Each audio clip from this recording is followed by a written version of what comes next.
All right, so this is just a quick how I see it, so you guys can confirm, deny, see what's up, go in different directions, give me a heads up on stuff.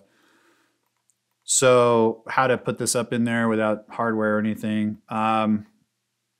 So I kind of just reference, as I thought about it, it kind of end up referencing desert hills, the ovals. So it'll be kind of concentrated actually around a like rectangular box frame thing. And then we'll just let the round part be decorative. So that way it concentrates everything, because we only have access in the push through anyway. Otherwise we would have to be, taking the face off somehow, and you have screws on the face, and I'm sure they don't want that. So here's what I came up with. The main liability is just making sure that this thing obviously is mounted cabinet to the actual structure. So that's the thing that's kind of the most worrisome. So to give them maximum flexibility without knowing if they have access to the top actually being in the attic, or if they're can only work from the outside. So I'm thinking an 1.5 inch 090 frame like we do, but go ahead and give them a solid, complete 1/8 inch backer of this size here. So that way, and then we can reference KISS, a good perpendicular for them. They can get it. So this is the 72 inch recess. They can take this frame, get it up in there, and then hopefully they can lay out studs, but this will give them the maximum flexibility to drill their own holes wherever, or keep doing it this way, but hopefully they can drill their own holes and at least get 4 and do some unistruts on the top across some studs inside if they have top access. I don't know. So anyway, so I'm thinking starting here gives them the most flexibility. I was thinking, you could do bars and you just do a frame, but if the studs are going vertical, great, but then you'll miss them. So who knows?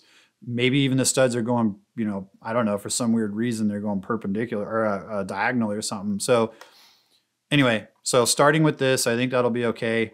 Side view here, you got your 1/8 inch, that goes against the ceiling. I know it hangs down vertically, but this was the easy way to lay it out. So that would be that. I don't have them here, but the jigs on the front will cut across the corner like we do. And then we'll weld 1/2 inch nuts to the backside of the jigs. So that'll be that piece. They find their studs, get them up there, boom.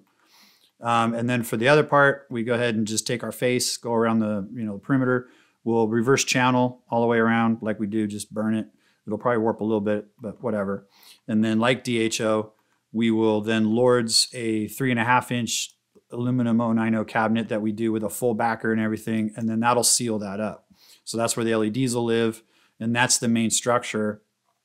And then when the push throughs are out, we will have access in these 4 corners for those 4 bolts. And again, these are 1/2 inch. So that way I feel secure that even though there's only 4 of them, and the fact that, these are 40 apart, but these will only be 25 apart, no problem there. I think that'll work out okay. So then once it's all sandwiched together, then they can just bolt those. And then I think the pushies doing it 2-dimensionally, I kind of rotated them and made them. So I think these will fit, the push throughs with a minimum flange will fit within their own opening if you kind of angle them a little bit, and then you can just let them drop down, sort of like your overhead ceiling in your kitchen.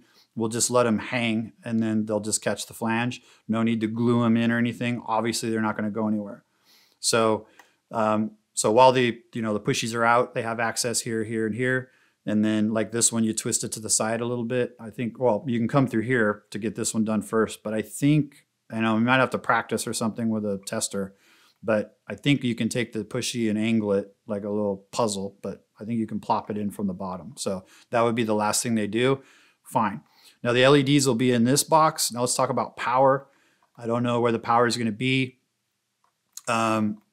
Preferably we do a Mark 6 remote box like we do when we run a leash.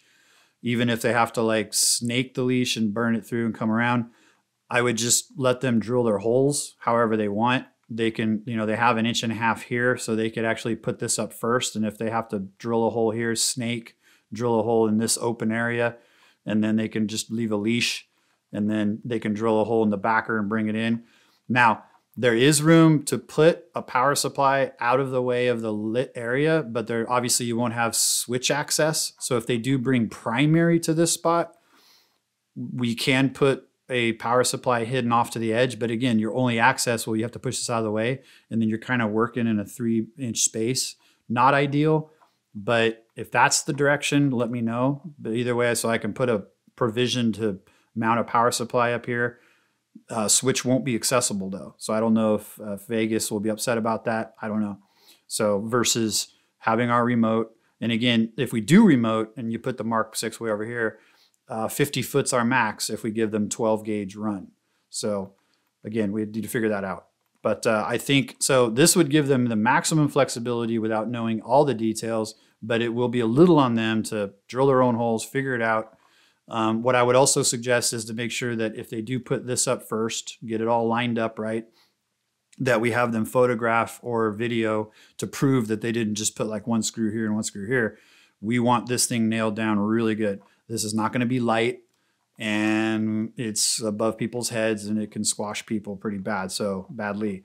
So I think on our side, from the 1/8 inch backer out, 1/2 inch bolts, I think all of this is pretty sturdy. We can put safety rivets here just to make sure, and then bond them up and stuff, but we can just make sure this is on there really well. Or even we could weld this on there too, but just don't want too much deflection. But anyway, but I think our structure will be fine. I'm just concerned however they can, get from this to there. We want to hold them accountable, make sure they do it right. Like again, if they can find unistruts, find studs and go in, that's the supreme way to do it. But if you see any other way, if you know any other method you think might work better, hit me up. Also, let me know about power, whatever. So cool. Hit me up any questions. Check the technique. Check the technique.